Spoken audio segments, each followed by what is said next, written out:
Good evening, residents of Everett, Washington. I'd like to call to order the Everett City Council meeting of April 9th, 2025. For information on council meetings and how to participate, please visit our website at everettwa.gov/citycouncil. For the record, Councilmember Fossey is excused and she's attending our legislative session. So I just want to give a shout out to her and her commitment. Clerk, will you please take a roll? Mayor Franklin. She's excused. Vice President Zarlingo. Here. Councilmember Fossey. Excused. Councilmember Bader. Here. Councilmember Ryan. Here. Councilmember Vogely. Here. Councilmember Tui. Here. President Schwab. Here. Okay, moving, I'd like to ask Councilmember Tui to lead us in the Pledge of Allegiance. That's right. Pledge allegiance to the flag of the United States And to the republic for which it stands, one nation, under God, indivisible, with liberty and justice for all. Thank you. And at this time, I'd like to ask Vice President Zarlingo to read the land acknowledgement. Gladly. This council wishes to acknowledge the original inhabitants of this place, the Snohomish people, and their successors, the Tulalip tribes. Since time immemorial, they have hunted, fished, gathered on, and taken care of these lands and waters. We respect their sovereignty, their right to self-determination, and honor their sacred spiritual connection with the land and water. We will strive to be honest about our past mistakes and bring about a future that includes their people, stories, and voices to form a more just and equitable society. Thank you. So on to old business. Do I hear a motion to approve the minutes for April 2nd, 2025? Councilmember Bader so moves. Seconded. Motion second's been made. Clerk, please take the roll. Vice President Zarlingo. Yes. Councilmember Bader. Yes. Councilmember Ryan.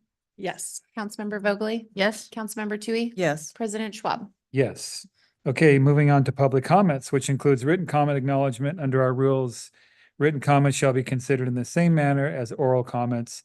The person submitting the comment must provide their name and city of residence. Written comments will be made part of the official city council record. Good evening, Angie. Do we have any written comments or anyone signed up to speak? Good evening, President Schwab. We have no written comments, but we have two individuals here to speak. So if Timothy could please come to the podium. And please press the red button that's on the mic stand. Okay. And then state your full name and city of residence, and you have 3 minutes to speak. Good evening, council members. I'm Timothy Chipman, and I'm from Everett and Port Gardner area, District 2. I started to write a letter very early Monday morning in praise of the expediency in which you got my portalet problem solved at the new Compass facility on Broadway. Only to throw away that letter. Because as I was writing that letter, the asphalt trucks were pulling up. Once again, duped as I was, realizing that the porta potties were moved for one reason only. You guessed it, the asphalt. Thank you. I got rid of portalets, only to procure asphalt, jackhammers, and vehicles that tear the road up. Oh, and the endless dump trucks. At 5:30 a.m., I'm woken up by jackhammers and people right at my window because the trucks are at that level. My wake up, not of a soft kiss from my mate, nor a hug from my child, as you all do. It's jackhammers and carbon monoxide from dump trucks. I've exhausted all my efforts, as well as they've exhausted all their tailpipes into my apartment. Oh well, I'm only one small guy, but I've made some new associates, and they tell me that they can help. So thank you, council members, for your endless efforts for the city of Everett.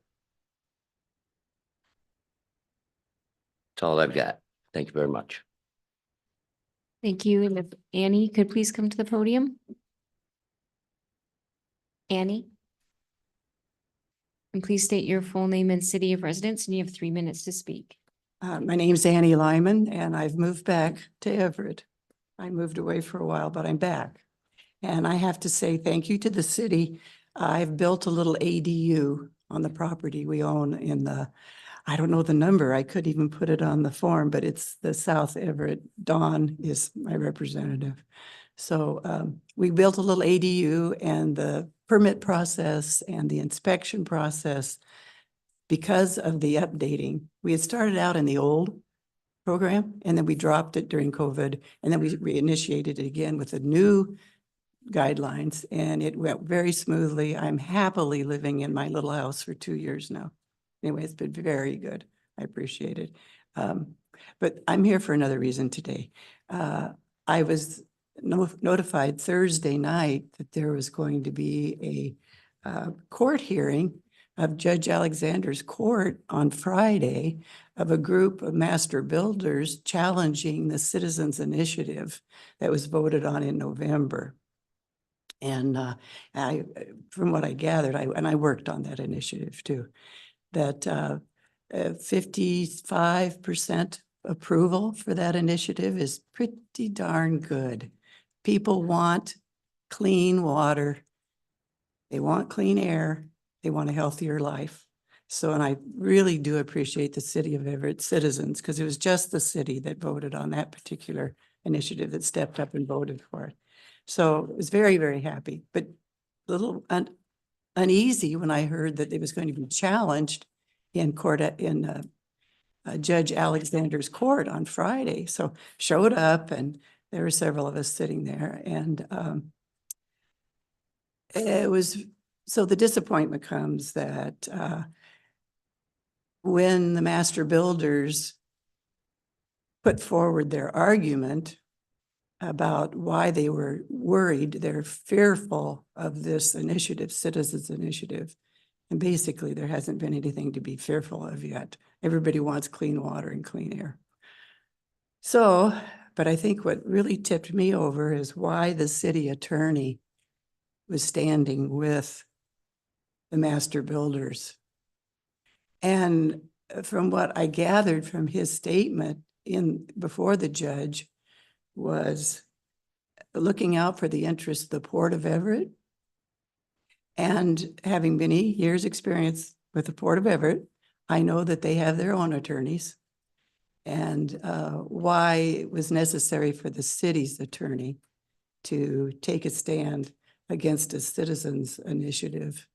And basically the judge just has to decide if they're standing or not. So it was a test, and I understand that, but maybe, so that's it.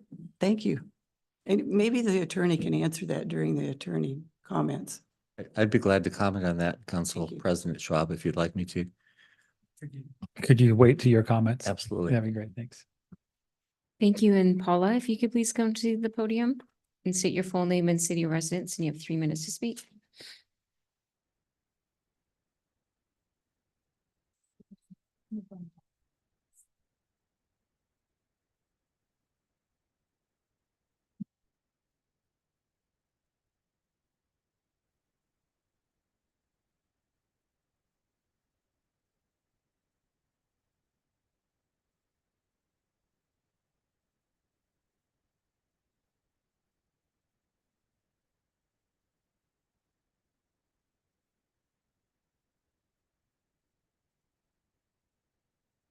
My name is Paula Townsell. I'm a resident of Everett. This evening, I'm representing Snohomish County Indivisible in my role as co-lead and event coordinator.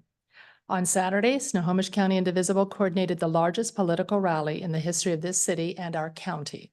Thank you to those of you who were there. I saw many of you, but not all of you, meaning I could not see who all was there because there were so many people there. The attendance was conservatively estimated to have been over 3,500 people. We're a nonpartisan, decentralized organization calling attention to the attacks on our community and the federal cuts being perpetuated by the current administration and the other Washington. Federal cuts are causing chaos, local fear, and negative impacts in our community, and many grassroots organizations have called to keep the pressure on the elected officials in Washington, D.C. The next massive mobilization for the nation has been called for Saturday, the 19th of April. So we get one Saturday off. After the Saturday hands-off rally, it looked like we may have outgrown the space there at the county campus. We've got to grow the voice of the people. We need to have these changes made. So we're going to invite more community members to join us and to spread out and focus on the destructive policies impacting Main Street America. As a local resident, it occurred to me when I think of Main Street America and I think of Everett, I go straight over to Broadway, because on Broadway, that is where everything is within just as the crow flies right there. If you start up with our college and universities and the impacts that they are feeling right now, and you simply go over to the Department of Social and Health Services, you have clearly capped that in along with the WashDOT facility up there at North Broadway. Coming down Broadway and going all the way down towards 41st Street, you're going to pass a lot of other businesses and affected agencies and service communities. So we plan to span and invite the community members to join us, spreading out and focusing all along Main Street Everett, which we'll call Broadway. Since North Everett exemplifies that Main Street's everywhere. I submitted an expressive permit application today with the city, but actually I'll hit the send button when I get home. Apparently I didn't hit it. I have copies of the flyer, which each of you have, so you'll understand that the event is happening along Broadway from 700 North Broadway, where those schools are that I talked about, all the way down to 41st Street, where it's flanking the public school district along with the Social Security Administration. I expect we're going to have an event that is just as successful, family-friendly, and peaceful as the one on Saturday. Nationwide, there were no incidents of violence, property destruction, or negative things like that reported in the media or to local governance. I am very proud of the American people and their expressive use of free speech in this manner. We're inviting sign waivers to stand on both sides of Broadway because the experience being impacted in our community because of those experiences, Snohomish County Indivisible and our community partners are focusing on a food drive during the event with the sign waving. Basically, your flyer will show you where everything is occurring. The information will be sent into the city and you are all invited. And I hope to repeat this again and our voices will be heard. Thank you for your time. Thank you. And that concludes our public comments. That was everyone. Okay, thank you. Okay, moving on to council comments. Councilmember Zarlingo. Thank you, President Schwab. One quick thing this morning, attended the ribbon cutting on behalf of Everett for the Quick Quack Car Wash in South Everett, the intersection of Everett Mall Way and Evergreen Way. It's nice to see a new business actually taking over a previous business here. Appreciate that kind of thing that helps us all providing services and goods and taxes and all those sorts of things that help us do the rest of the things we want to do. The other thing I wanted to mention, on Saturday, I was at WSU Everett. They were hosting a programming competition, something the programmers call hackathons.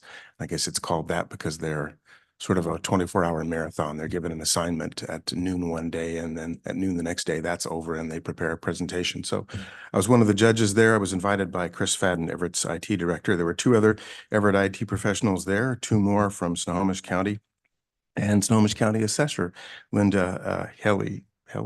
Yes, thank you. There were more than 100 signups, formed into 14 teams, I think men and women from really diverse backgrounds. And also, and a win for Everett, they brought together people from WSU Everett, Everett Community College, UW Bothell, Western, and others. I was really impressed by the intensity and productivity of the teams. Their theme was privacy in online presence. So it was reassuring to see a bunch of programming professionals to be, and certainly very capable programmers, be thinking about privacy. They had 24 hours, as I said, to do this stuff. If you'd have told me they took a week doing it, I would have been impressed. The software was well developed. One team actually developed hardware in that time, and then they did a presentation, a fairly well coordinated presentation. The hardware solution included access cards to ensure privacy for groups that get together for various purposes, and it's a way for them to get together and share information and have a kind of social media and all those things without having to spread it outside their own group. And the group that won actually created one that was a solution that would provide these communications and interaction and safe internet access for elderly folks in a variety of care and living facilities.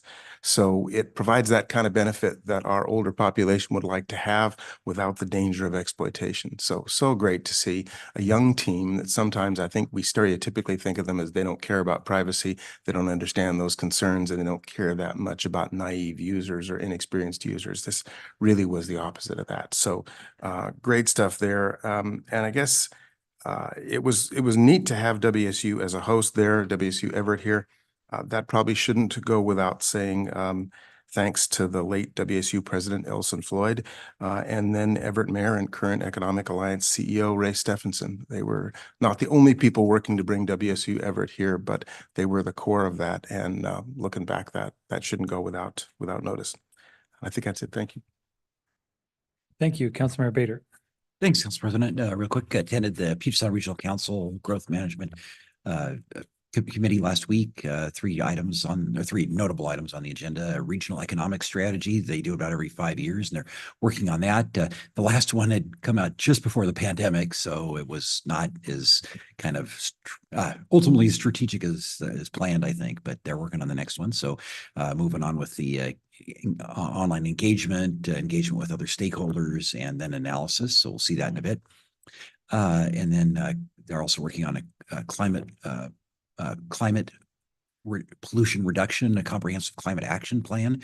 And so we'll see some of that come forward. I think back in March, there was they did some community listening sessions. I think they did one here in Everett back in early March. And then additional comp plan certifications as more communities have those worked through by the PSRC staff, and soon I'm sure we'll see ours coming through as well. And that was PSRC. And then also last night attended the Riverside neighborhood.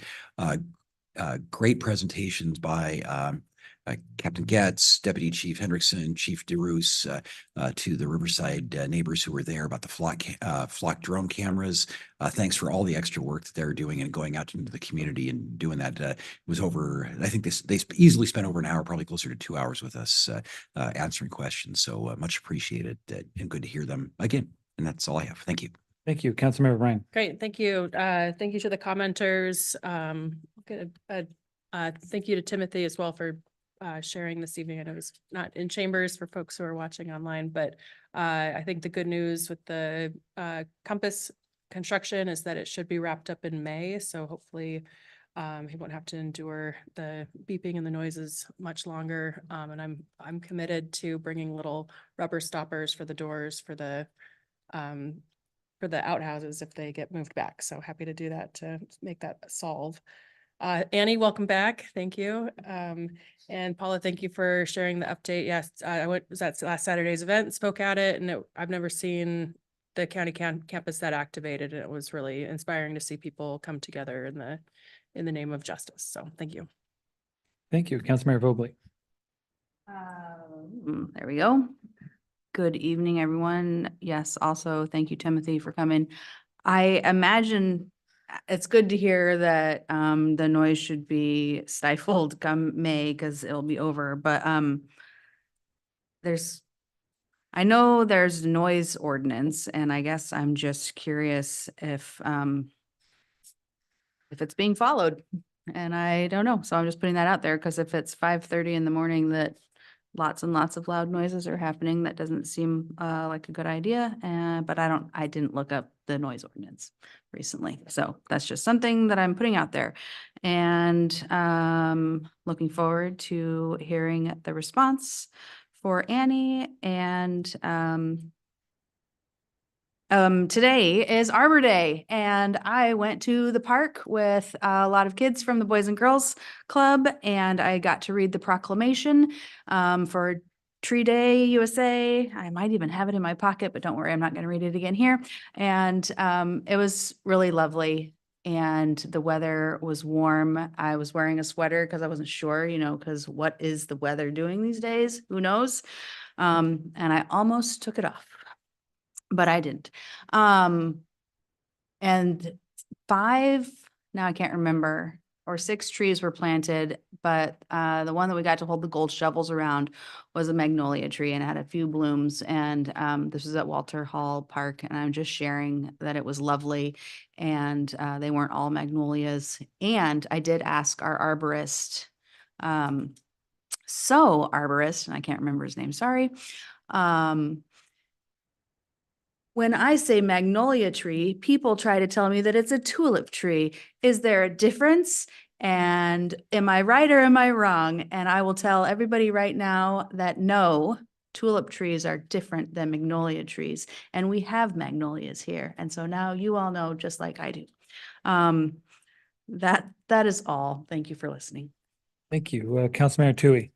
Yeah, I just have 2 things to announce. First, I want to thank the speakers. It's great to see you both here again.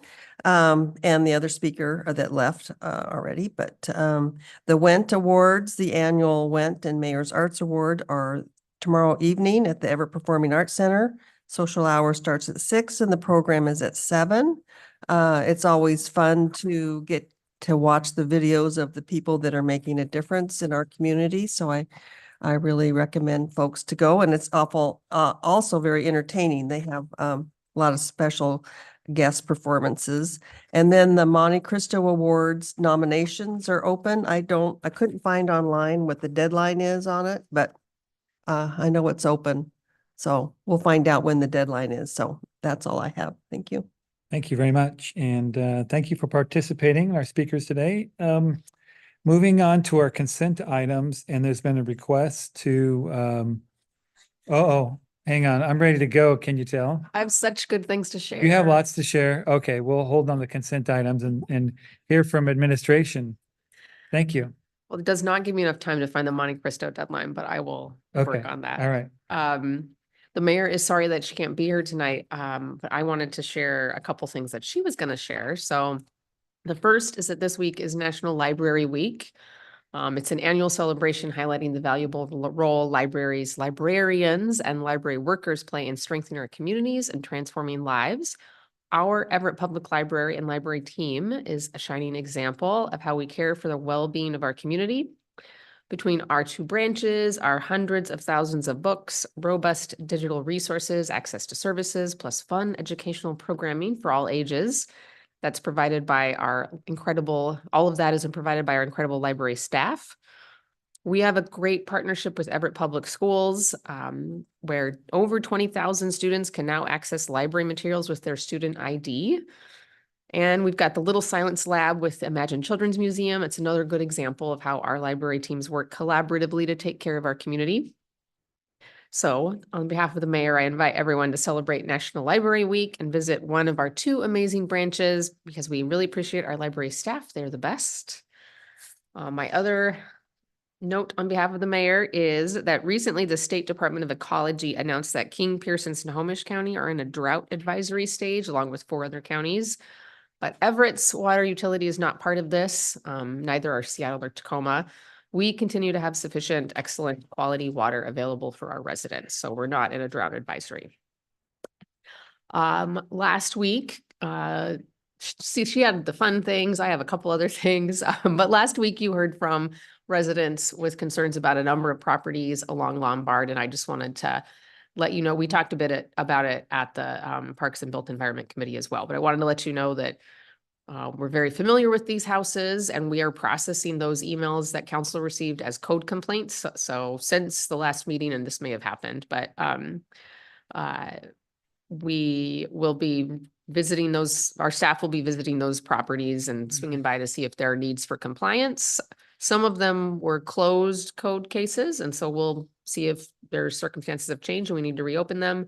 Some are currently active and we're aware and are working through that process with the property owner. And at committee, we talked about a desire to have, more information about how code enforcement works, what the process looks like, both for someone submitting a complaint and then how our staff works that. The council passed an update to the code enforcement part of the code. It's chapter 1.1.20. And that was in 2022, I think at the end of 22. So that changed a bit, the process. And so it's, would be great to, I think, have more information to council on how that is managed by staff and what that experience is for owners and complainants. And, oh, and then the team online probably has let me know that the Monte Cristo application will be open through the fall. So we don't have a specific date, but there's time. You can take a look at houses through the summer and spring and submit your award nominations. Well, thank you, Council President. I appreciate the opportunity. And now I think that Becky has some stuff to say. Are too. you sure you got everything? I got everything, Plenty yeah. of time here. All right, sorry about that. How about our city attorney? I get a turn too? Yes, you do. No executive session tonight, and if I may, I'll respond briefly to Please. any Lyman's comments. First of all, and I'm glad you're back in Everett after your stint in Seattle. You've been civically active in Everett for years, and I hope that will continue. The reason that Ramsey Rammerman, our city attorney, was at the hearing was not to carry the port's water, pardon the pun. And the reason we did not take a position on the merits of the case is because this was a motion to dismiss based on procedural grounds, on standing. And what the city would like to see is for the judge to make a decision, for this to survive, and the judge to make a decision on the merits, so that the city, business owners, property owners, and groups like yours can have some certainty moving forward on whether or not the watershed initiative is legally valid. And that is our only position in that case. Okay, thank you very much. Anything else? No, thank you. Jennifer, did you have anything more? Just making sure. All right. All right. Oh, we have a question.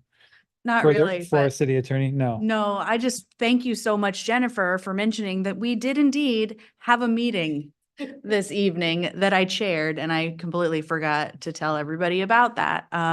Jennifer covered it very well, and we talked about SEPTED and storefronts, and it's not written in stone yet, but we are contemplating and likely going to have a town hall type thing with downtown business owners and property owners for our June 11th meeting. So I'm just putting that out there into the stratosphere. So look for more information on that. Thank you so much. And when will you be publishing the agenda for that? Such a good question that I don't have an answer Okay, for. that's all right. Good. We'll be watching for that. Thank you. Okay, moving on to our agenda items. And there's been a request to put consent item number 5 on the proposed action items. So we will now go to consent items 1 through 4. And do I have a motion? So moved. Second. Okay, motion is made to approve consent items 1 through 4. Clerk, please take the roll. Vice President Zarlingo. Yes. Councilmember Bader. Yes. Councilmember Ryan. Yes. Councilmember Vogely. Yes? Councilmember Tui. Yes. President Schwab. Yes. Okay, moving on to proposed action item number 5. Authorize the mayor to sign necessary documents and agreement with the Washington Association of Sheriffs and Police Chiefs regarding the acceptance and utilization of U.S. Department of Justice Bureau of Justice Assistance Project Safe Neighborhoods Formula Grant Program funds in the amount of $253,900. Are there any questions? Oh, yeah. Yeah, do I have a Motion motion? first. Okay, I'll motion. okay, there'll be a second. Second. Okay, questions? Yes. I'm sure there's plenty of people in here that can answer this question. So my question is, I was, reading the contract, and number 16 says evaluation and monitoring. And I'm going to read read 16 and then ask you to tell me what it means. Contractor, which is the city of Everett, shall cooperate with and freely participate in the monitoring or evaluation activities conducted by WASPIC. WASPIC, the state auditor, the Department of Justice, or any of their representatives shall have full access to and the right to examine during normal business hours and as often as WASPIC or the state auditor may deem necessary all of the contractor's records with respect to all matters covered in this contract. Such representatives shall be permitted to audit, examine, and make excerpts or transcripts from such records and to make audits of all contracts, invoice, materials, payroll, and records of matters covered by this contract. Such rights extend for 3 years from the date final reconciliation is made here under. And so this is about the flock license plate recognition program. And I guess I'm just, I don't read contracts a whole lot, but I wanted that explained to me if you would. Yeah, I was trying to grab my phone because somebody else asked me some questions about that same exact language. It's common language in a lot of these. WASPIC happens to, the grant is coming through Project Safe Neighborhoods, which is through the Department of Justice. There's a person at WASPIC that manages the fiduciary component of that. That's why it says it's coming through WASPIC. It's a Department of Justice grant. Almost every grant that I've been part of, mandates that we hold records and allow them to come and audit what's happening in case there's any question down the road. But just making an assumption that your question has to do with the data that's stored. As you probably remember from our briefing last year, except for evidentiary items associated with the license plate reading cameras, all the information that it collects is hard deleted after 30 days. So what they'll probably want access to audit if necessary is just how we've managed the payments for the actual technology, the leasing that's done, any hard copies of contracts or anything else that we collect that we're mandated to retain through the state for a period of time. But the actual personal information, none of that is saved as a requirement of the grant. Hopefully that answers your question. It does, and that's exactly why I asked, and I'd forgotten about the 30-day hard delete. And if they came in at some point, could they still get that information anyways if it hasn't been hard deleted and they want it? We won't share that information as a part of the audit. The information we would share would be other information. It would relate to more like internal controls, compliance with federal requirements, stuff that the finance director would have more knowledge of than Jennifer saves either the of day us. again. Thank you, Jennifer. Good words, yeah. So it's like, the state auditor conducts annual federal grant audits. And so that's the kind of the things that we would need to comply with. You already tackled all the pieces of it, but I just thought that might be helpful. Yeah, thanks for bringing it home. I appreciate it. Okay, thank you so much. I appreciate that information. Okay, is there any other questions for item number 5? Okay, motion and seconds been made. Clerk, please take the roll. Vice President Zarlingo. Yes. Councilmember Bader. Yes. Councilmember Ryan. Yes. Councilmember Vogely. Yes. Councilmember Tui. Yes. President Schwab. Yes. Okay, so now on to item number 6, Council Bill 2503-23. It's been read in the record. Are there any council comments or questions for item number 6? Okay, seeing none, the third and final reading will be 4/16/25. Okay, now we'll go on to item number 7, and I'll read in the record, Council Bill 2504-24. First reading, adopt an ordinance amending ordinance 3916-22 entitled Edgewater Park Renovation Project Fund 354, Program 084 to accumulate design costs for the project. Third and final reading is 4/22/25. Do I have a motion? Huh? Oh, we don't have a motion. See, I'm just ready to move quickly, aren't I, on this? Government at its fastest pace, right? Okay, are there any questions from the council on item number 7? Okay, hearing none, we'll go to item number 8. Adopt a resolution waiving public bidding requirements and approving a multiple-year sole source purchase of flock safety drone as a first responder and drone dock and associated services for flock safety for zero cost in the first year for the first drone, and $50,000 for the second drone to allow for full city coverage, and approximately $307,000 per year per drone with radar thereafter. Do I have a motion? So moved. Second. Okay, motion second's been made. Are there questions? Is there a presentation? Have that first? We're just well prepared for your questions. Okay, good. All right. Councilmember Vogely. Would it be possible to have 8 and 9 read at the same time and discussed at the same time and then voted on Sure. separately? Okay, I'll read for the record, item number 9. Award and authorize the mayor to sign a product addendum with Flock Safety for Flock Safety Drone as a first responder, drone dock and associated devices for the zero cost in the first year of the drone. and 50,000 for a second drone to allow full city coverage, and approximately 307,000 per year per drone with radar thereafter, and it's substantial, the form provided. Do I have a motion from item number 9? So moved. Do I have a second? Second. Okay, motion and second for 8 and 9 has been made, so we'll go to questions. Councilmember Ryan. Great, thank you. Thanks for being here tonight.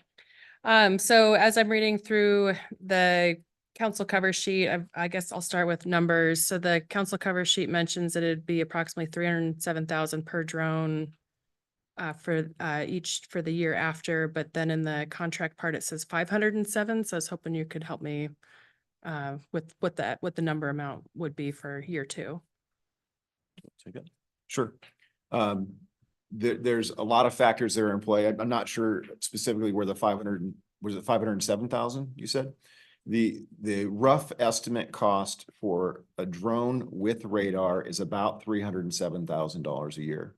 What we've realized as we've done the research into this technology is there's lots of different types of technology associated with drones as a first responder. Some need radar, some don't. Some docks have automatic battery swapping, some do not. At the high end, the cost per drone with radar is $307,000. I'd have to look for the specific part about $500,000 if that's a total cost, but there's other docks that are cheaper and less expensive that, for example, when we have a drone that doesn't need to fly to above 200 feet, that's a different product. If there's a drone box, for lack of a better term, that doesn't have battery swapping, that's a different product. But what we know is at the very high end, and we don't think in years 2 and potentially and beyond, we don't believe there's going to be a need for that high-end product across the city. Yeah, so it's for item 9, the documents that are attached, the flock contract shows the total for 507. It does list that it's for 24 months, I think.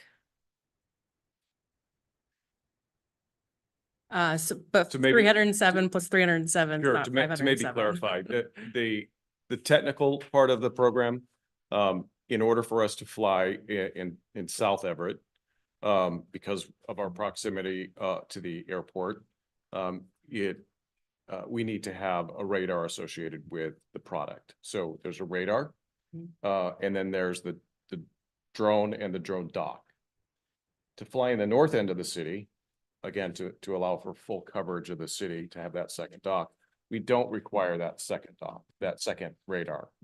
So we're talking now about $150,000. So when you add those two together, plus of course tax, that's where you get the 500,000. Okay, thank you. So I was hoping you could touch on there's the first year of the program, and then the second, and then council would be approving a 2-year program. And that, first year is kind of, it's been labeled as a pilot program or unmanned pilot program, I guess, so technical. And then the second year would be, a full-on implementation. But I have concerns about how we're paying for that second year with funding that hasn't been identified yet. And then also, this is new technology. There's clear benefits to it that could be helpful for the community and for our officers. However, I'm hoping that you could touch more on what are the measurements of success for that first year that give our public confidence, it gives council confidence, it gives you guys confidence that it's worth the investment for that second year of the program. I'll start this and I'll hand it over to Captain Getz to finish the metrics that I think we should be staring at and looking at and evaluating from day one. I would say that the pilot or the trial program really is the 2-year program, because I think similar to what you heard us talk about a year ago when we were talking about the license plate readers, we need to measure the first year of the DFR, the drone as a first responder, compared to year 0. What kind of impact is it having on our city compared to last year? But I really think it's important to measure year 2 versus year 1. What ongoing success is there? Of course, from day one, we'll have to figure out, how are we going to fund the year 2? I think we have some great options for that, and we will be working on it from the first moment. But I think the trial program, as we talk about it, is really the entire 2-year program. And then crunch the numbers, look at the metrics, see what it's doing for our community, not only on things like crime rate, but on other things like fear of crime, people that come into our city as well. And I think we have a list, and I'll hand it back to Captain Getz to talk about that. And just to dovetail on to finish the chief's thoughts, and that is that the contract itself, after year 1, does have an opt-out. So as we look at our metrics, as we look at our objectives and measure against our objectives, and if we find that it's not meeting our objectives, then we can choose to opt out of the program at no cost to us. The flock will come and pick up their equipment, and we'll just move on. That said, some of the objectives that some of the accomplishments that have occurred in other cities that we hope to achieve in Everett include things like response times. Our average response time right now, or I should say in 2024, for a priority 1 call, priority 1 calls being those incidents of the highest urgency or priority, are about 4 minutes to 4 minutes and 20 seconds for an officer to be dispatched and arrive on scene. Historically, and I say historically because DFR programs have been around, and this answers one of your questions, since 2018 at least. Chula Vista, California started the first DFR program. But historically, and on average, a drone upon dispatch will arrive on scene in about 90 seconds. Now, that's average. The drones have a radius, a flight radius from its dock of 3.5 miles. This particular drone, it has the furthest flight capability of all the products that we've looked at. So this drone can fly out to 3.5 miles at up to 55 miles an hour. So you can do the math, and if we're going out to the extent of the drone's capability, so now we're talking about a 3-minute flight to be on scene, but it's still, or 4-minute flight, it's still below the average that we have to respond to priority 1 call, again, the highest flights of urgency. One of the other benefits of this program that other agencies have seen have been an up to 20% reduction in a requirement for a patrol officer, a car, to respond to the scene, because the drone is able to respond and resolve the incident in advance of anybody being dispatched. And an example of that is we get a call of a stalled vehicle, which we get often. The drone can respond and clear that call off if, in fact, the stall's not there. And there are a whole host of calls that we could describe that the drone could clear off. And again, the evidence shows that about 20%, other agencies receive about a 20% reduction in calls. And for us, we're at about 130,000 calls for service. That's a lot of calls. So that's the beauty of a trial, is that we'll see whether or not this raw data kind of works itself out.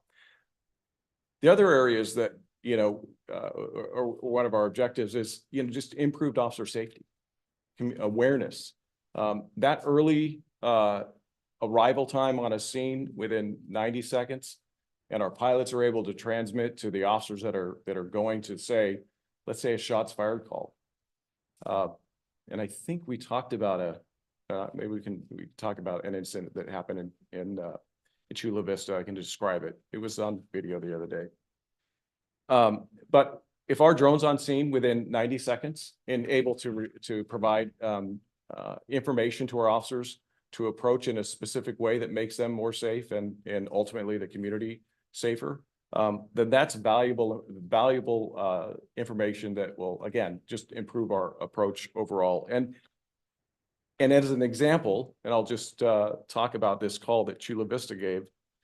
They had a 911 call was a person with a gun sitting outside on a bench in front of a restaurant.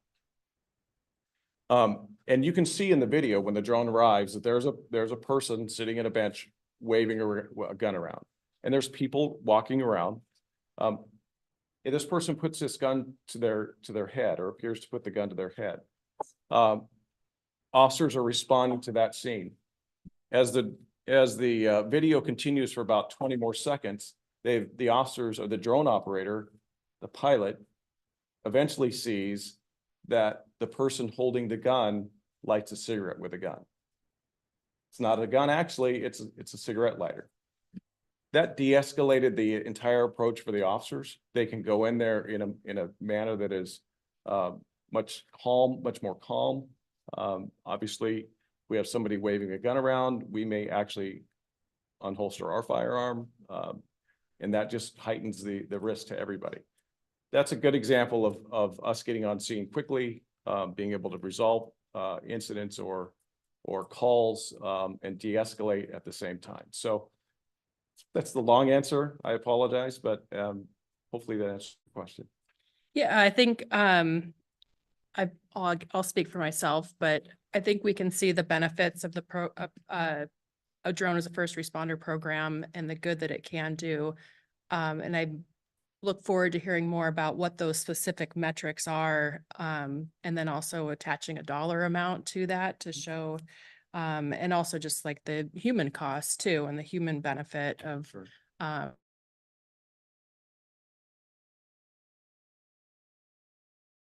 Sure. Sorry to interrupt you, but there's an organization called, I think it's the Center for American Progress, that's produced a couple different publications on the connection between, like, for example, one part of this crime rate and the impact of that in dollar amounts on community. I'm in the middle of their 70-page publication, reading it. It's hyper technical, and it talks a lot about different things that we should be looking at to measure what that crime rate's impact on our community is, and then it translates it into dollar figures. I reached out to both authors of that periodical, or that publication rather, as well as the center, asking if there's any possibility for a deeper discussion on how that might impact Everett. They picked 8 larger cities and looked through things like their violent crime rates and what happened when they went up and went down. I'd love to begin with that kind of information collection in mind and try to translate into something that's a little more raw. The anecdotal stories all feel great, but it also would be nice to know what is the dollar impact to our community? Because even if we find full funding for year 2, which I believe we'll be able to do, there's still going to be a cost in year 3 and beyond. And us in this room, and certainly our community, need to decide how much do they want to pay for that, right? Because it's technology, and we're committed to not taking money or asking for money out of a general fund. We're committed to finding it in other ways, and we'll be doing so. So that was a long way of saying more to come, but I really would love to have a research partner like that group looking at what we're doing and trying to give us an idea of tangible numbers on impact to us.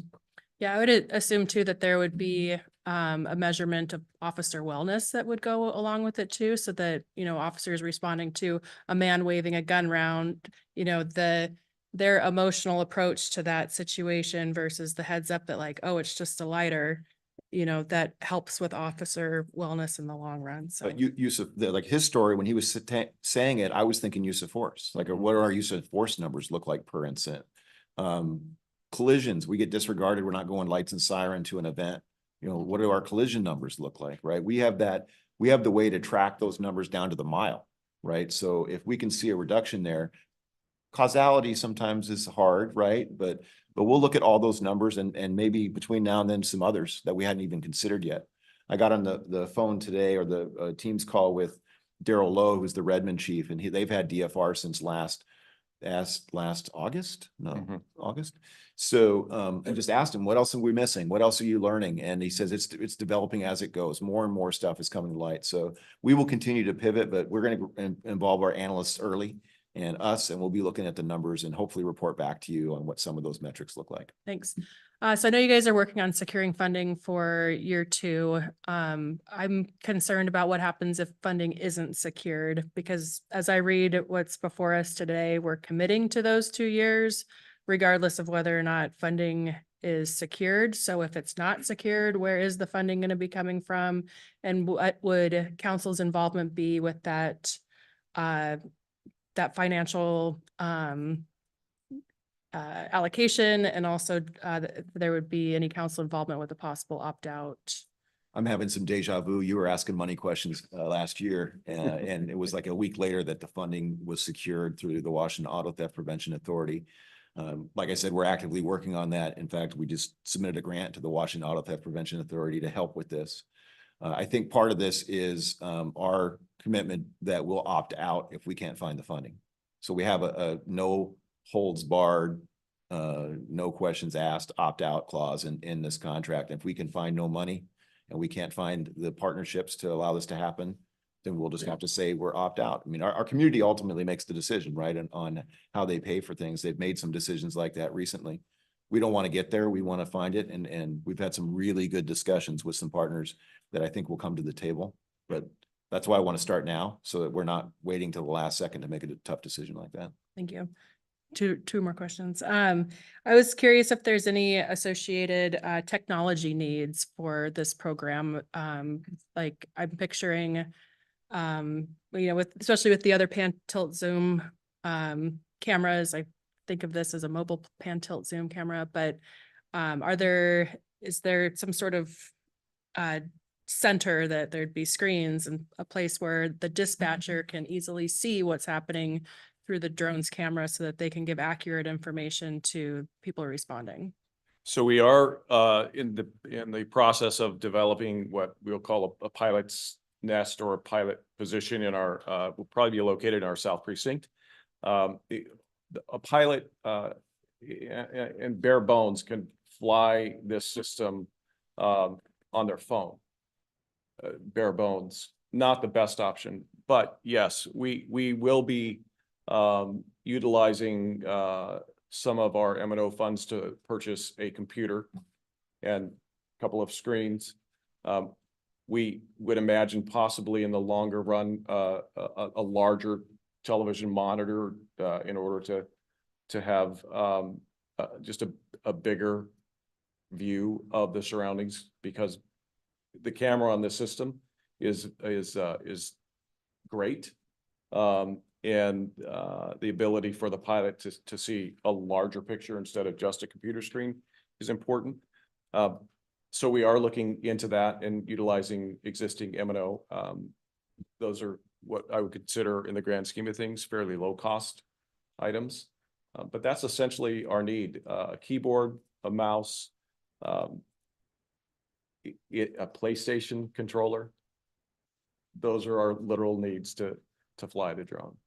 There are some other technical connections that we'll make with Snow 911 with the assistance of our IT division and Snow 911. And we've already had those conversations. We just had one today about those technical aspects. So that of course is happening as well. But those are what I would consider things that just have to be worked out in the details to get us online. Great. Yeah, I would encourage the command center to have more than, I'm seeing Jennifer here on her surface, and I'm picturing somebody trying to share important information to officers responding via teeny It will tiny screen. definitely be bigger than the laptop. Great. But yes, I see it as the technology is only as effective as the person who's able to receive it and what they're able to view and process in real time. And a bigger screen would be way more effective to share with people responding. Last question, I promise. Can you please elaborate more on the civil rights protections of individuals in the community and how the drone as a first responder will protect them? Certainly. I think something is really important to remember is that we currently have a drone program, and the policies associated with the DFR program, what we're working on, we're just incorporating the DFR program into our current drone policy. When that initial policy was written, it was written in consultation with obviously our community members, in consultation with the ACLU, the Department of Justice, ICP, International Association of Chiefs of Police. It was very thoroughly vetted in advance of publishing that policy.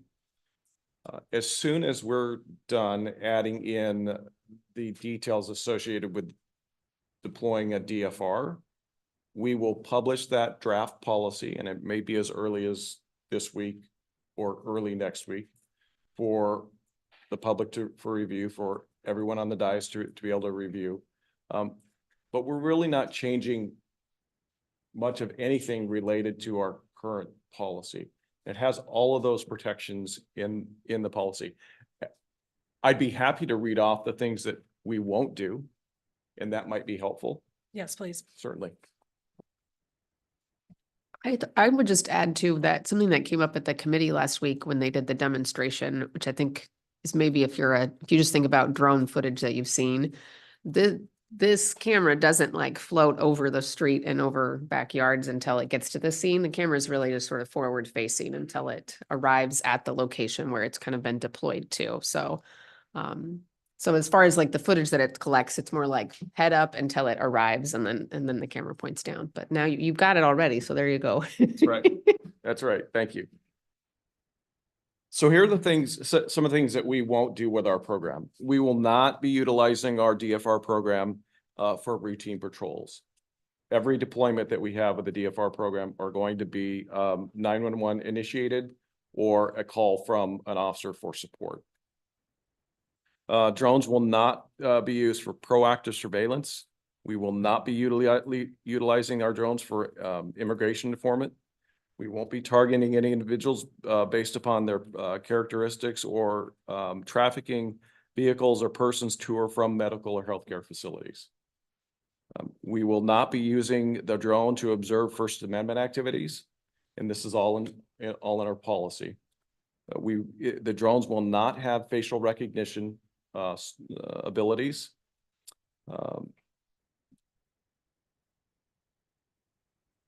All of our video collected is treated the same as our body-worn camera video. And we'll follow both our policy and state law as it relates to any retention of evidence associated with collecting drone video. Any non-evidentiary video will be deleted based upon, again, state law. All of our drone operators will be operated safely by trained and certified pilots consistent with FAA rules. When considering issues of noise in the south end of the city, all of our drones will be flown typically at 400 feet. And our drones in the north end of the city will be flown typically at 200 feet. So noise at those altitudes are not necessarily going to be a factor. So noise pollution, if you will, is not necessarily going to be a factor. We are going to open up our DFR pilots lounge for folks to come and visit once we're up and running in late June. Something I haven't mentioned was our projected date of our first flights will be in late June, in advance of July 4th, when we start all of our summer activities. And we will also have a dedicated email, which we already have. We already have that as part of our UAS program. It's called it's EPD_UAS at everettwa.gov for the community to be able to provide us feedback or ask questions about the program. We will have a public facing dashboard that is updated essentially after every flight. So when the drone returns to the dock, all the data is downloaded. The pilot enters in the information associated with the call, hits the enter button, and that data in raw form ends up on a public facing website. I'm sorry, public facing dashboard. The dashboard itself has things like number of flights that calls we responded to, number of events that the drone was the first one on scene, the number of incidents that when the drone did arrive on scene that we were able to call off or not have an officer respond, the number of people located, and be mindful that I said people located. We'll be utilizing our DFR system to go to calls for like missing persons, or in the summertime for our north end, maybe a kiteboarder in distress. So that's what that will mean. And then on another page as part of that dashboard, you'll actually be able to see the flight path, not the video, but a map showing the flight path of the DFR. It will also provide you with the viewer with a case number and the type of incident it was flown for. Hopefully that answers your question. It did. Thank you. Great. I just have 6 more questions. So I'm just kidding. Thank you. Appreciate your time. Thank you. Councilmember Zarlingo. Just one question. As I understand, I think this was touched on last week, this can be shared with the fire department to respond for location of fire, extent of fire, hazards, landslides, cars into buildings, chemical spills. So I'm hoping in that sense, it will also reduce the risk to our fire personnel in their response. It will, and thank you for that question. That's actually a question we heard from the neighborhood group last night was, will we be flying to fire calls, house fires, whatever it might be? We will absolutely. And I have to imagine, you know, when we work with our firefighter friends on this and we're able to work out how they want to receive information. We've been so involved in other parts of this, we haven't had an opportunity to talk to our friends in the fire department. But we will be able to provide them the same kind of information in order for them to evaluate their approach as well.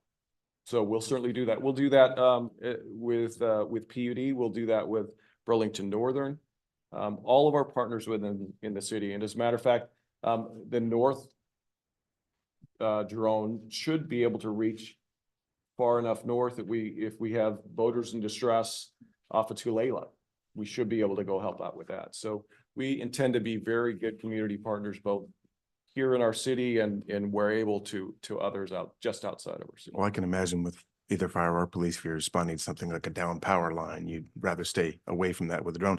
I guess connected to that with the earlier question that Councilmember Ryan had, it sounds as if with this 20% figure you talked about in terms of calls which don't end up needing an officer response, I'm hoping that you might see the benefit of that in faster response to other calls, because those officers won't be called to a call where the stalled car is gone or Right. the emergency no longer exists. That's again, the beauty of having this opportunity to test the program is to really see what all the side benefits are that we're not even imagining today. I mean, I'm sure our pilots are gonna be really good at imagining how they can utilize their skills to help the community in whatever way they can. Well, I'm hoping even if it's only anecdotal data, maybe after 3 or 4 months or so, when it's up and running, we can hear from you a little more about the day-to-day experiences. Certainly. Love to bring that. Totally unrelated yet related is we anticipate that some of our younger community members will be attracted to this profession based on the technology that we're deploying. And I think that one of the questions we probably need to ask on people that are applying is, why are you applying? Why us? And if it's our technology that we're using and they have a desire to use that technology, we're happy for that side benefit of it as well. Well, and my spouse has said that she would be more likely to be the spouse of a police officer if she felt like they had the situational awareness to reduce the risk of them that they face every day. Thank you. Thank you. Councilmember Tui. Just a couple things. You may not know this, but so after the first 2 years and we extend our contract, are they in 2-year increments further out, or do we just not know that yet? I think we could probably negotiate just about anything we want. Okay. The one thing that's really interesting about this technology, it reminds me a little bit, and I think the captain and I were talking about this earlier today, 2018-ish, when we went to body worn cameras, there were so many different companies that were vying for law enforcement money out there. And eventually Axon, I think, kind of took the lead, and that's where most police agencies use their technology, through Axon. We're seeing right now a time where a lot of different companies are really pushing to get into the DFR race, so to speak. And because of that, there's some possibilities that some of these prices go down before they go up, right? And until that market is really, because the market's really saturated and that competition is there, that allows us to not only leverage the great relationship we have with some of these providers like Flock Safety, like others, like Axon, but it also puts them in a position where they want to give us the best deal possible. So my responsibility is obviously this community, and I want the best deal possible when we negotiate. So if it's a multi-year deal, then we'll consider it. If it needs to be a cheaper price point, we'll obviously be pushing that as well. Okay. So That was a long way of saying, I don't know, but we will consider a variety of different topics. And then my other question was just about staff training. About how long does it take for the training and how many officers do you plan on training? Because we'll have to have somebody on call 24/7. So it's great question. We're in a bit of a transition, based upon FAA rules. And the FAA rules have changed to the extent, and again, another reason why we'll have this radar system. The FAA rules have just changed to the extent that we can get a waiver for a class that's called FAA Part 107. Part 107 for those who aren't pilots and have never been associated with aviation is a really challenging class. I mean, you can do it, but it's going to take you some time. A lot of our pilots, matter of fact, all of our pilots that we currently have are all FAA Part 107 qualified. Our new batch of pilots, because we will obtain an FAA waiver with the assistance of Flock, won't need to have that Part 107 waiver. We will have our in-house training for that, which is allowed by the FAA, and they're going to receive a certificate. So our current Part 107 pilots who've been flying for a couple of years will be our trainers of the newer pilots that don't require that extensive FAA training. So we'll have an in-house training protocol that is consistent with all the FAA rules. That should take the classroom training will take a day. The practice for the pilots is just about proficiency. It's just about getting hours of flights like driving a car. The more that you drive, the better you become, the safer you are. We'll have field training officers, if you will, that are those 107 pilots to monitor them as they go through the process.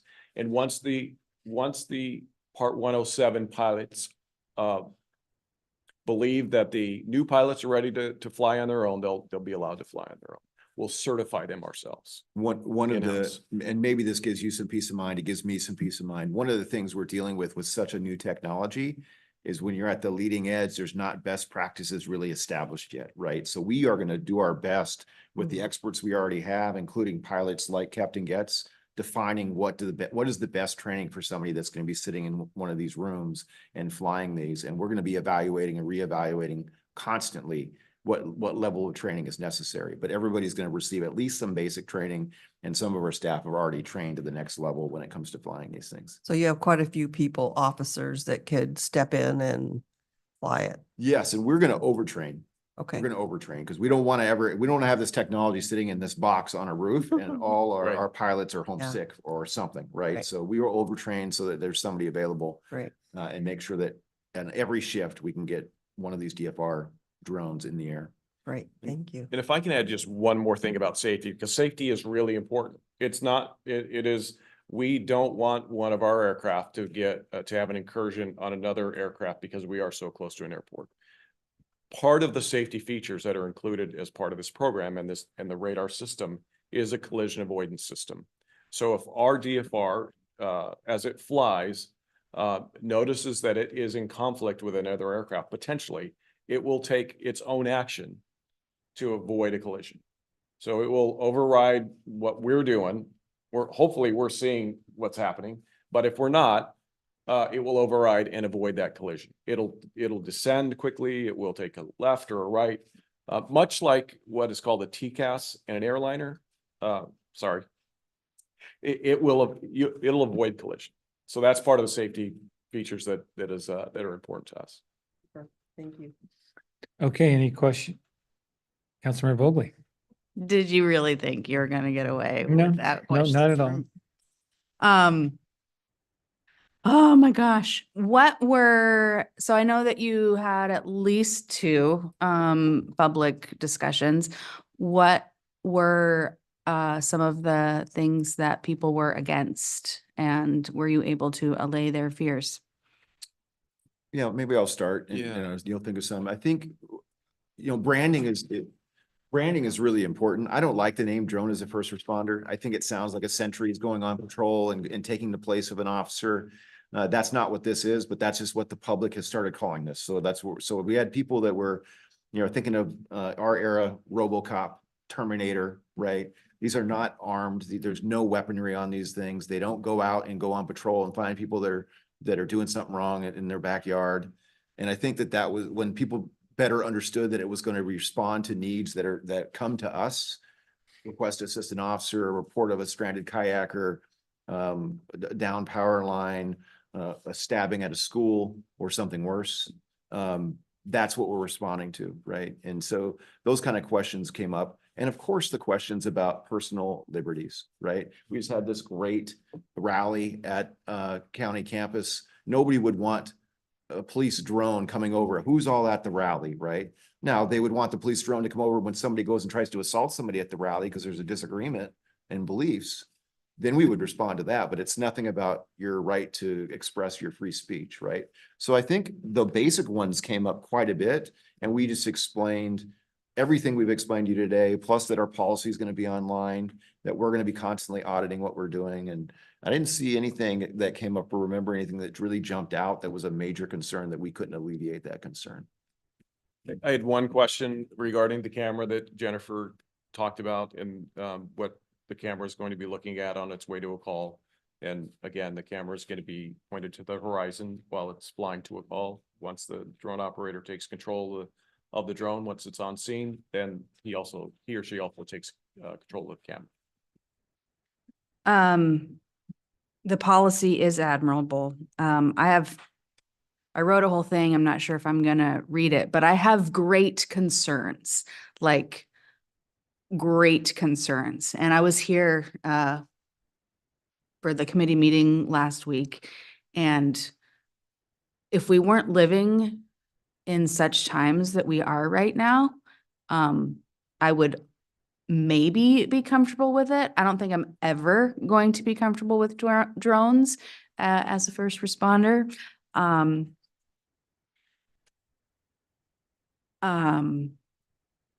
So maybe maybe a question then is, considering what is happening so quickly at the federal level, and so many of our civil liberties are being erased, or at least they're being attempted to be erased. If it comes down that this city shall utilize this technology to benefit not our city's residents, how easy would it be to say no? I don't even know if you can answer that out loud, but If the mayor was here, she would talk about like a process that we undertook 8 years ago to examine federal grants that come to the city. So we're doing that now. We haven't received, it's more kind of keeping track of things that are put on hold or slowed down for reasons that aren't clear. But we would definitely examine any future Department of Justice grants for any of the, sort of the fine print or requirements. There are state laws that would impact our ability to how we would assess how we could comply with certain provisions. But and in the past, that was a conversation that and a conclusion that administration came to on, sort of grant by grant. Can we comply with these requirements? I mean, we do that anyways. Like we got to meet them. It's just sort of a different tone maybe right now. And that's part of that assessment. good answer. I guess So I'll turn part of my concern is policies are easy to change. Essentially, you can just change them. They're not like an ordinance that has to go through 3 times and everybody has to know. I mean, we can put this great policy up online as soon as it gets figured out. I like it. I like what I hear right now. And I like the benefits that for law enforcement and for people carrying around sticks, maybe at an apartment complex on Casino. I like how it could be noticed that it's a stick and not a gun or a knife. safety for all of you, safety for us. Can I just add something Yes. there? So we've talked about our policy related to the drones and the DFR program. We're going to post it. We're going to give people an opportunity to provide feedback. Our policy overall, the entire policy manual, whatever 300 pages of it is, 400 pages of it, we've been posting that online since 2021.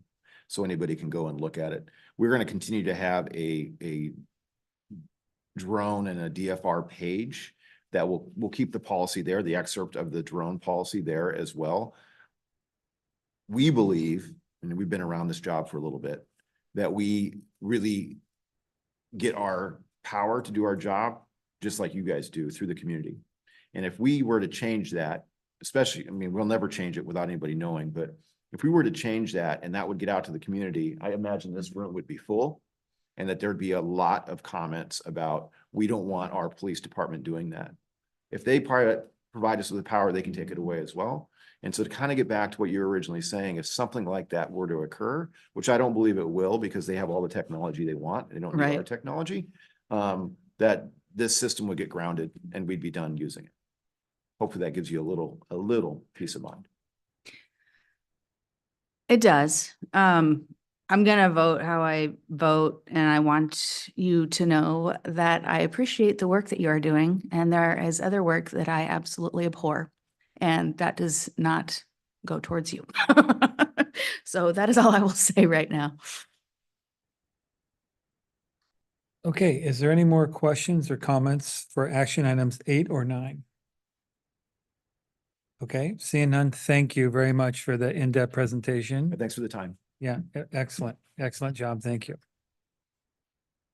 Okay, so, city attorney, can we approve both these at once? I think you should do it one at a time. Okay, so we have a motion and second for item number 8. Clerk, please take the roll.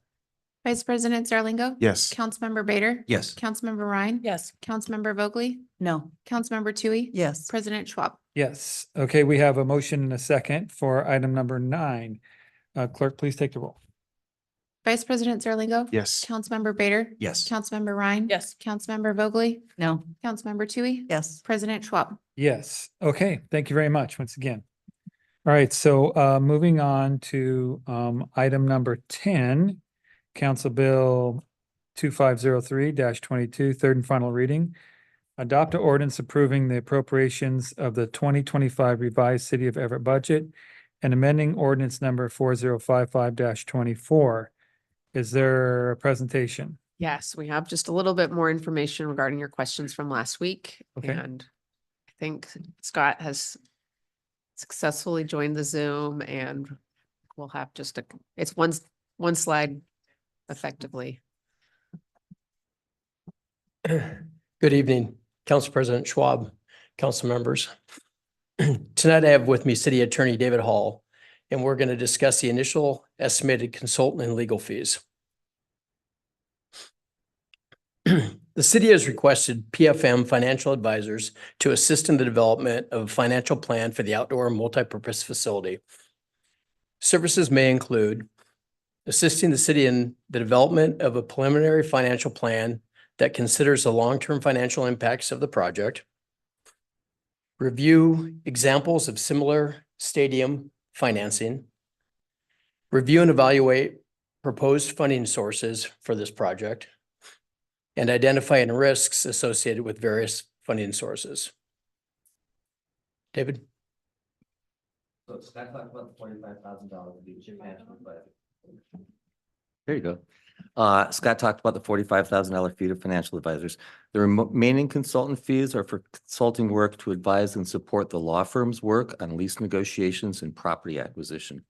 $75,000 is for initial relocation analysis by the Kim Horn Group to help guide the greater property acquisition effort. The total fee for relocation consulting work will be greater than that and will be presented to you later this year. $120,000 is for appraisals of the anticipated 14 to 22 properties, which is necessary to begin property acquisition efforts. $180,000 is for the Stafford Group, Their work provides important third-party validation of lease terms, operations, and revenue assumptions. The Stafford team has decades of experience specifically with sports facilities and public-private partnerships. All three of these consulting groups will be hired by our outside law firm, which requires their services for lease negotiations and property acquisition, and will be billed to the city by the firm in the same way we are billed by our outside attorneys for their use of expert witnesses, jury consultants, and other support services. As you can see, this leaves about $180,000 of the requested $600,000 for actual legal fees. Legal fees associated with the design build contract should be minimal. The draft contract was included in the RFP, so the legal portion of that work has already been accomplished. After the contract is awarded, the negotiation of the details on design, et cetera, will be handled by SOJ, whose contract you've already approved. The $180,000 allocated for Stafford is, I think, very conservative and probably leaves some amount for the lawyers working with Stafford. But whether the amount left for legal fees is $180,000 or slightly more, that amount should be enough to get a good start on lease negotiations and property acquisition. As the stadium project progresses, we'll have a better idea of how much more we'll need to request later this year for legal fees. Happy to answer any questions. Okay, so just for clarification, we're talking about the portion of the budget amendment that includes dollars for the multipurpose facility funding project. And so could you give us a number? What was the portion of the budget amendment that's going to the stadium project? Is it around 600,000? Is that 600 exactly. 600,000 exactly? Okay. So when you're referring to the numbers, it's that 600,000 portion. Those are the components of the 600, yes. Right. Just for clarification. Thank you. Are we waiting on a? There was just one slide and I think they've read the contents of the slide. So Okay. if Well, that it'd be good to doesn't see it up happen, on the board if you can have it there. it would be And then we'll have super questions. Let's look at cool. it first and then we'll. Okay, tech support number 2 will come in and help you. Yeah.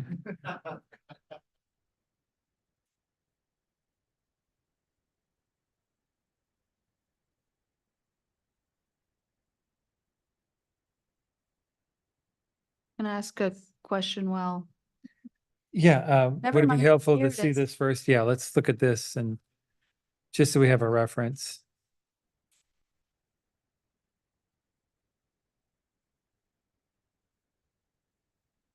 Okay, so these are the items here that David, you would, And Scott talked about the first line and then David walked through the Okay. next 4. thank you. Questions from council?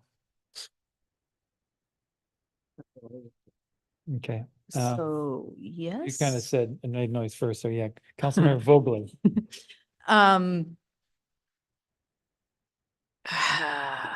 So there's numbers and words now. That's good. That is an improvement. I heard you say a bunch of names and I'll probably want maybe a copy of what you said, or I'm just going to go back and listen to it again later so you don't have to repeat it. But I heard some names of people working, or not people, but companies. Sure. And I'm also happy to repeat them if you'd like. I might want that. I get a question. Okay, so appraisal. I see that word. Have there been some appraisals already? There has been a little bit of initial appraisal work, but we will need detailed official appraisals of all properties in order to start property acquisition. And so I guess part of also that question is there's the footprint of the stadium. And then there's been discussion, I don't know if it's been discussion here because I can't remember because there's this discussion all the time, or who it's with all the time, but of a staging area, which isn't necessarily on the map. And I don't know if the map as it is on the website right now has the staging area stuff. So overall, how is a business owner, because they're all businesses, there's no individual houses in the footprint or the staging area. How is someone possibly affected by the stadium that might be built, because we haven't voted if it's really going to be built, who is having those discussions, and how are people supposed to know that they're really in the footprint, even if it's not the actual stadium? I think that will spot? become, and certainly people want to know if they're in the footprint. And I think, and Scott, correct me if I'm wrong, but that will become much more clear soon when we award the contract for the design build process and the stadium and the staging areas gets designed. So we know exactly what we're dealing with. And at that point, people will know whether they're in the footprint or not. And our lawyers and our appraisers will know what properties they're looking at. Is that correct, Scott? That is correct. And I'll add that we are doing appraisals of all potential properties. And all potential properties are being notified of this process, or have been notified of this process. Okay. That's what I have right this very second. I will let somebody else go. Councilmember Ryan. Just a quick comment that this, thank you for this list. This is what I don't think council had any concerns about the need for any of these services. We understand it's all incorporated as part of the process, but we had been asking just for the math that totals $600,000. So just wanted to thank you for putting numbers on the slide. Thank you. Councilmember Tui. A couple questions. So the stadium funds are coming out of CIP4 and real property reserve funds. After these expenditures, can we get an update on what the balances are left on those two? That'd be great. And then Scott, in February, you mentioned that in April, we would be seeing the MOU and performance revenue package and financing for the project as well as the costs. Are we on track for that? Councilmember Tui, yes, we are. The MOU is currently being reviewed by outside legal counsel and will be being sent back to the USL and the Aqua Sox very likely the first part to middle of next week. And we anticipate hopefully being done with the MOU at that point. So then, as far as the revenue package and the cost and the financing, is that also coming?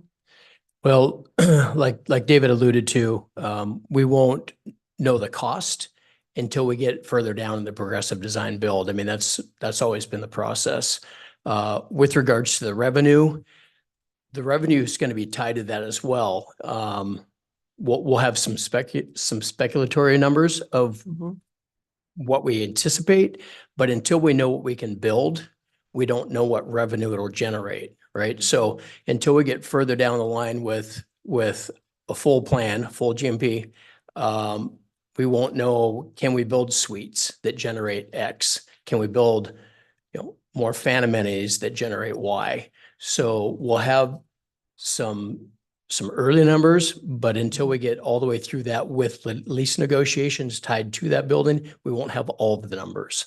But we'll have all those numbers before it's a go, no go vote. Absolutely. Okay. And then, I think I asked this question maybe last week or the week before, a projected capital investment from the city. Do we have a number on that at this point? At this point, no, we're still vague on that number. We're working with finance to see what money is available, what money we thought was available. So the answer is not yet. Okay, thank you.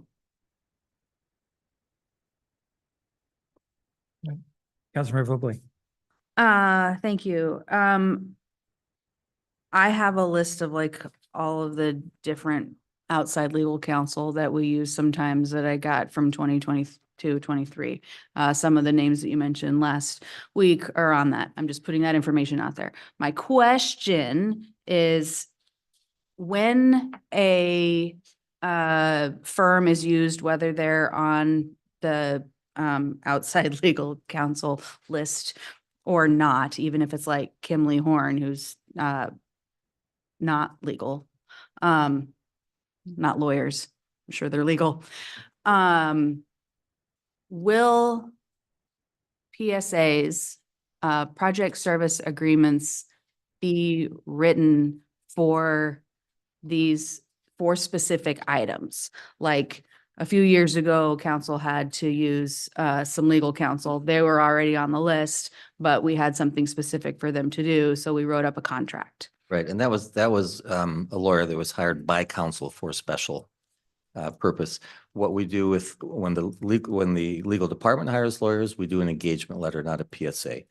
And that's how we've always done it. The Okay. charter authorizes me to hire necessary legal support to do the city's legal work.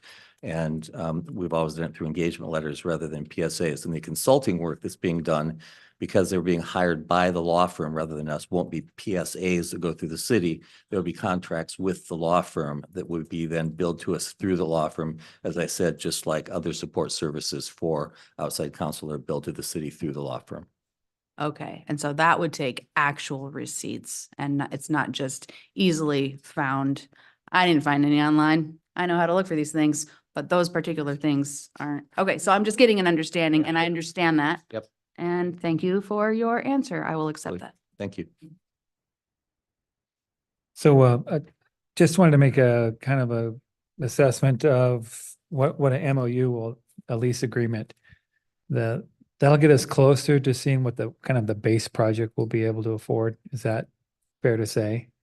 A lease agreement for, absolutely will. Yeah, everything that'll be in the lease will be tied to obviously a contract and will have financial impact on the return of the facility. So at that point, we'll have basically, this is going to be our basic package. And if there are more revenue streams or more investors or more things that come up, that we'll be able to expand the project scope itself, and then in turn, generate more revenue. So this is kind of an ongoing process on the scope of this project. Yeah, that's correct. We're going to build to the money that you deem available. And as that project is moving forward, even under construction, if money comes available, investor comes in, gets involved, we can add the amenities. So we're going to build the structure with the ability to develop it either during construction or in future years. Yeah. And there'll be at some point, our investment here as a city will pretty much have that outlined on where that's going to be once we pass the MOU and closer to the conception of the project. When do you anticipate that, by the end of the year perhaps, or? Yeah, we expect to have the lease negotiated and the full package to you right at the end of the year, first part of next year. Thank you. So I have a question on this, the calendar that you provided. So it says here that we do the funding ordinance for the progressive design build contract in May and June. And we won't have any financial numbers for that decision? Yeah, we'll have some financial numbers for that. Remember, that'll be the first phase or the first off ramp with regard to development and design up to 30%. Okay. So that's our first off ramp, and there'll be one more. Of course, the city will be invested quite a bit after we make that decision, but there'll still be one more kind of key point that we'll have to decide on. Yes, at least one more, likely two, because at some point we're going to start talking about property acquisition, and that would probably be a really good time for an off ramp. Council President, Yeah. this is not related to what Scott was just talking about, but it strikes me, I should mention one more legal fee that's involved that is not in the 600,000. And that is, there would be bond counsel for issuance of any bonds. And the reason that's not in the 600,000 is because the legal fees for bond counsel are taken out of the bond proceeds. That's not something that you have to approve as an amendment. I just wanted to put out. Yeah, but we'll see that fee structure somewhere in the total Sure, cost. Yeah. absolutely. Thank you very much for that clarification. Any other questions, comments? Okay, Councilor. Well, I don't have any more questions for Scott, but I do have, and I have no problems with the funding, with this supporting the budget amendment number 1, but I do have a problem with including the 600,000 for the outdoor multipurpose stadium because it hasn't been on a public agenda for our constituents to know that it's being considered. And I asked to have it put on the agenda so people could look and see. They're talking about the stadium, they're adding more money to the stadium, and that didn't happen. So, and I know that I have no problem with legal fees. I get all that. It's not that. I really feel that we're not being transparent enough. And we have promised our constituents with this project that is a one-time project for the city of Everett, I believe. We won't be building too many more stadiums, at least in our lifetimes. So I would like to remove that 600,000 from the budget amendment, bring it back onto an agenda, and we can vote, and it can go on the next budget amendment. Could I have some clarification on how that would work? Yeah, there are two ways you can do that. You could vote tonight to separate that and bring it back as a separate ordinance, which would require 3 readings as a new ordinance, which would, I'm assuming, have pretty significant timing implications. Or you could table the entire amendment before you tonight until next week to give people a chance who may want to speak to this portion of the amendment to come next week and speak to that portion of it when you then vote on the entire budget amendment that includes this 600,000. Is there any, did you want, do you? No, I just want to make sure that it does as a separate item appear on the public agenda so people can see that. Well, it would still be, so In just to maybe Mhm. throw my spin on it, if you table the whole ordinance, it's Mhm. still just the budget amendment ordinance. That's good because that keeps us on the same track. And I think Mhm. we understand, 7 more days is all right if you feel like that's important. I can talk to Angie, maybe we can put the word stadium in the title in some way to, if Councilmember, if you feel like that's kind of the kicker that will get people's attention. Sure, it could be budget amendment number 1, including $600,000 for the stadium, something like that to call attention to it. Yeah. But that would prevent us having to start over with 3 more readings for that, for a new ordinance with that 600,000. Yeah. And I think there would probably need to be a briefing on that. Just, I mean, we've heard it, but I think to make sure that we're being totally transparent. So it could be part of a briefing item. It would be Yeah. it would be a continued I mean, I guess it wouldn't be noticed as a public hearing. There's not enough time for that, but this is the briefing. We Mhm. can do this again next Yeah. week, of course, if that's the will of the council and if you have I'm questions. sorry to interrupt. And if there are things that you would like us to add to the briefing that you didn't hear tonight, or tweakings to the briefing that you would like us to include when we do it again next week, we'd be glad, obviously, to do that, to be even more informative next week. So just let us know. So I hear discussion. Is there anything besides a discussion? No, that's all I have. Would you like to? Would there can it just be discussion or does Councilmember Oh, Cooey it's on need the to agenda say? now, so we'd have to make a vote to You change it. need a motion to table if that's the route you're going to do. Yep. And I would I mean, Scott already said this, but I just want to belabor the point that you'll have a chance at, probably end of May. We've got the comprehensive plan staring us in the face around the same time too, but to have a really meaty discussion about that progressive design build contract, and that'll be its very own agenda item with lots of public notice and really a much bigger decision point.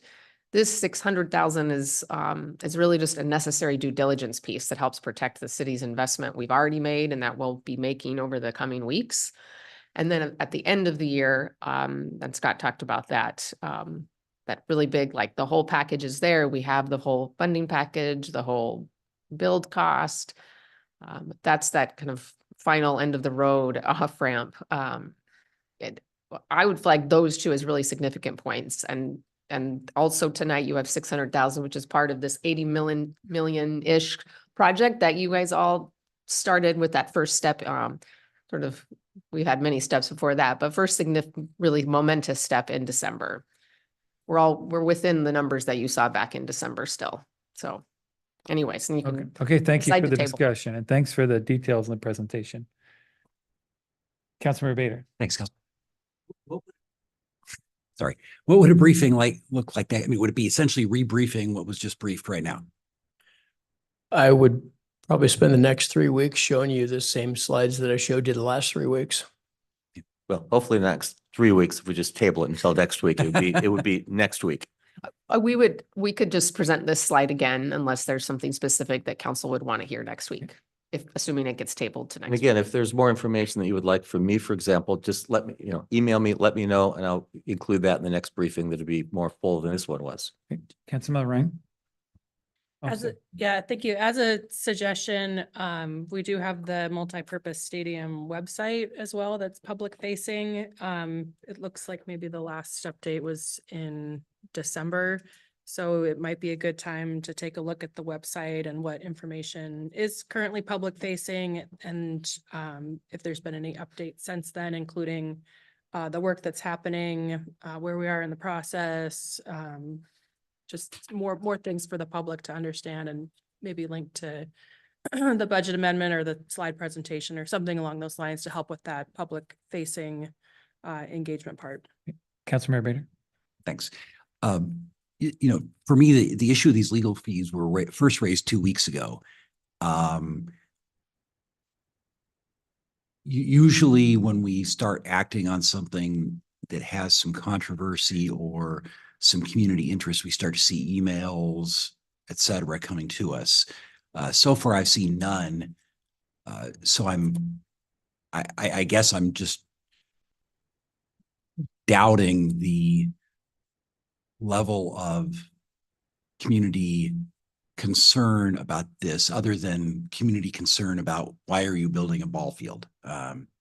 So I'm struggling. Delaying one more week is really going to get us more community input or visibility, because if it seems to me when the whole issue of $600,000 in legal fees first was mentioned 2 weeks ago, we would have started to hear some community input at that point. So just throwing that out there. Thanks. Councilmember Zarlingo? Well, the one maybe brief thing that I would consider adding is that it's been quite some time since we talked about the process of progressive design build versus design bid build, and the kind of front loading of some costs, but the front loading of some design, which gives us certainty and avoiding creating a design that we can't afford to build. If you wanted to spend a couple of minutes, I think that kind of awareness in our community has probably faded away. And yet the awareness of the money we're spending at this stage is obviously front of mind. So if you were to come back, if we do table this for a week, and if you were to come back a week from now, a 1 or 2 minute thing about comparing those two and why we front load some of these costs and the work, in addition to the legal work, so that we get a more certain plan that we know we can build, we know we can afford to build, and avoid, well, anyway, if that clarity might help some of our community members understand what we're I doing. think that Ben from SOJ talked a lot about that when he was here a month ago. So are you wanting us to bring him back again for 2 minutes, or do you want us to try and summarize what he said a month ago? I think the summarizing what he said, you and Scott are deeply enough in that. It's just that those kind of things have been separated from the actual consideration of the costs. And so coupling that back together to explain why we do this way, I think might be, and in terms of transparency, because I think that's an element that could be clear. We can absolutely do that. Okay, Councilmember Dewey? Yeah, so I mean, yes, we haven't had people don't know that we've been talking about this unless they're watching every council meeting. I can't imagine why, but they do monitor the agendas so that if they see something pop up, you watch them all. Okay. So I would like to make a motion to table the budget amendment for 1 week so that we can present and put on the agenda the the additional funding for the that's in the amendment for the stadium project. I heard a motion. Is there a second? Okay. I'll second it just for the discussion.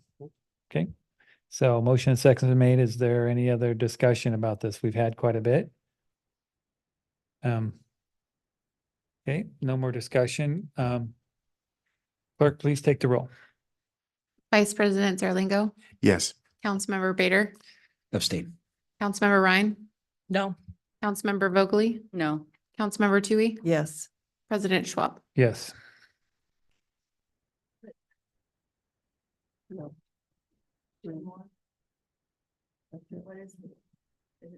3-2.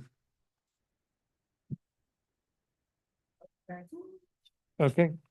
So the motion, the agenda item has been tabled. On number 10, so with no further action, meeting's adjourned.